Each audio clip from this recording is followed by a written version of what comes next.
Good morning, guys, or good afternoon. I'm going to do this a little bit different. Yesterday, I gave y'all an introduction on how to write your first paragraph, your introductory paragraph for your persuasive writing. So my topic is to convince you that a dog is the best pet you could ever have. A lot of you guys are going in and typing a short paragraph just like this. Guys, I need an essay, which means it needs to have at least 4 paragraphs. And the example that I gave y'all was Oreo writing. So the Oreo is your opinion, you give your reason. You give your opinion, you give your reason, and then you give evidence for that. So my introductory paragraph yesterday, I wrote, I have been wanting a new pet for some time and have been trying to figure out which would be the best pet ever. Well, I think I've got it. The best pet ever is playful, fun to touch, and smart. What other pet than a dog is all of these things? What other pet than a dog? I'm not sure I like this sentence, so I'm going to go ahead and highlight that for myself because, guys, this is my draft. Okay, so is it okay if it sounds weird right now? Yes.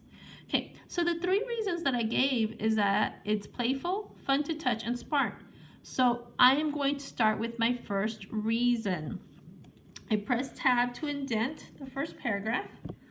And the first reason that I wrote is that it is playful. So I'm going to start with that. And I can say something like dogs.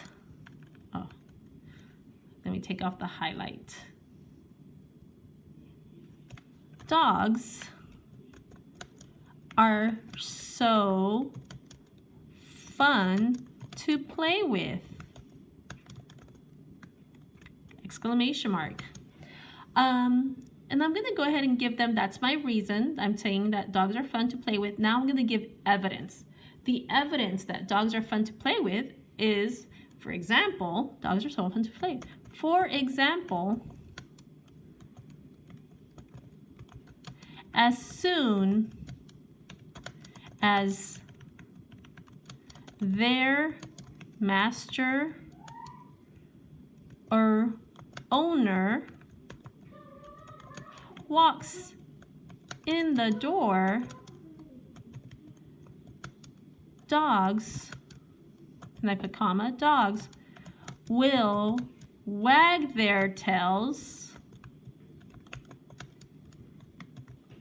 and jump all over them.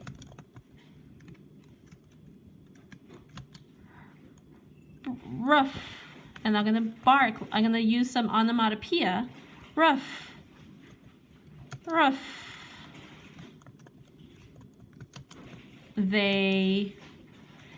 And you know what? Since it's a bark, I'm going to put an exclamation mark after each one.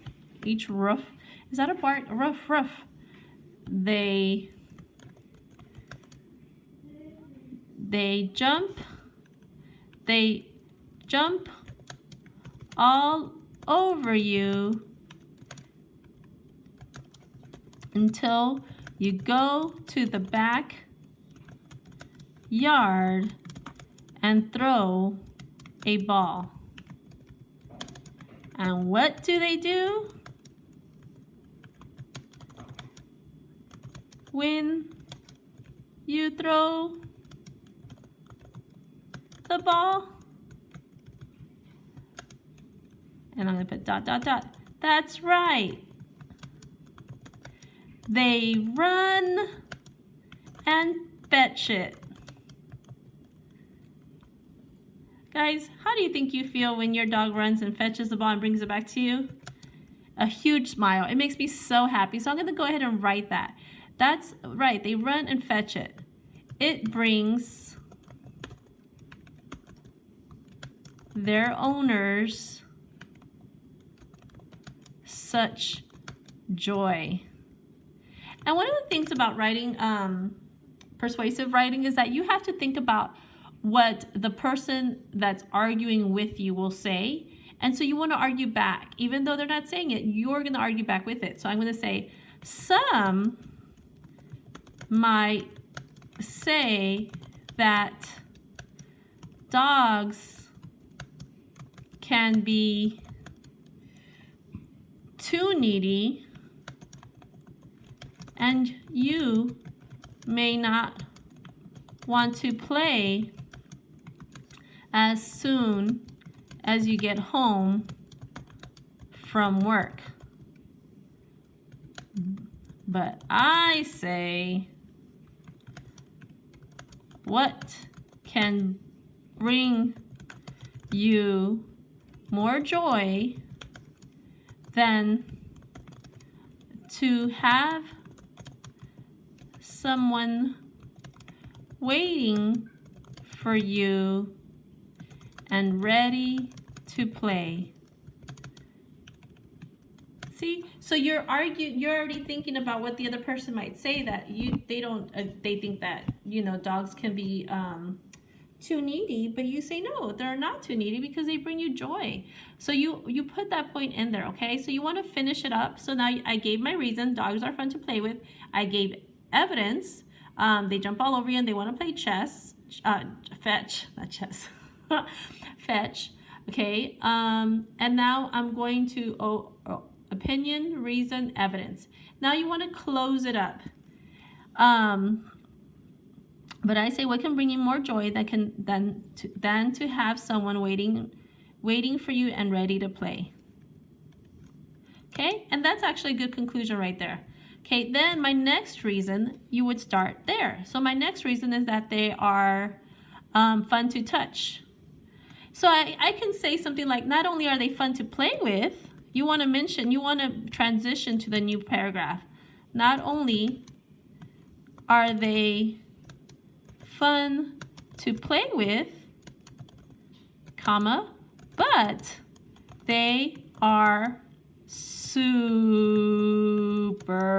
soft, right? They have the best fur. And not only that, there's all kinds of different fur. So I'm going to go ahead and say that. I'm going to say, you can choose what kind of dog you want based on its fur. And since it belongs to it, you don't have to put an apostrophe, because when you put an apostrophe, it is. But the fur belongs to it, so it's just it's with no apostrophe, based on its fur. And this is where I'm going to do some research, so I'm going to go ahead and pause it right here. I'm going to look up some different kinds of dogs and which ones have the softer fur and which ones have the shorter hair and thin fur. And then I'm going to add to it. So I gave you all one really good example for the first paragraph, for your first reason. And I'm going to do some research and I'll add it tomorrow. So I'm going to go ahead and stop the video here, and you guys can watch it and start writing your own. All right, guys, have a good day. Bye.